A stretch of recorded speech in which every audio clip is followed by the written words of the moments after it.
Hello hi नमस्कार जय जगन्नाथ। आज आम आसु नान्स अर्बन ढाबा पर आम खाइलु kadai paneer, fried rice, chicken Mughlai, butter chicken and lachha paratha. वर्षा हेलानी खाइनी माने खाई कि मोर तो खाइबा कंप्लीट हो गलानी बट टिकी रो खाइबा अपन तो कंप्लीट हेनी। एपडे तो प्रिय बप्पा मां से जोरेटर गोळौची लो मालो मैं देखले डर लागुची माने खाउची माने ओल्गा प्रकार ये पुणी जिम जाउची डाइट करची ये फंस गया सी है। देखो तो आम सांग भितर गोटे राक्षस से बस पूरा झोल फोल गोल खाई चलची और कौच पूरा मस्त एपटे प्रिय बुप्पा माँ परोटा को पूरा दाबी चलची।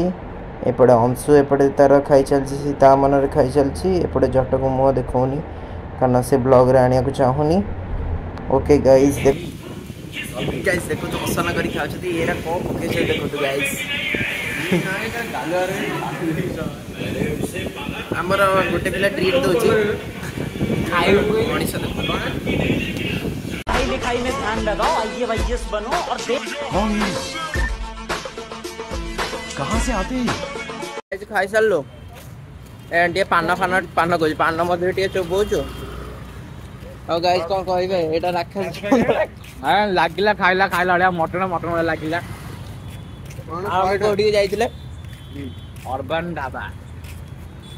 ढाबा जो मैंने खाई ना जल्दी आसନ୍ତୁ खान मस्त। हमें इधर खाई गए थे एड सब पेप्सी सेबी और पेप्सी अमूल को एटा कोन आमे देबे हमें अरे गाइस को जाना एटा कोन ओके गाइस माने वीडियो बनारे मन इच्छा नहीं किछि नहीं तमर इच्छा नहीं। ओके गाइस रहिली सब बिया भलो दादी वीडियो भल लाइक शेयर एंड सब्सक्राइब कर दबो। चलो टाटा हमें भी जब घर को पूरा गोड़ टेकी सोई पड़िबा।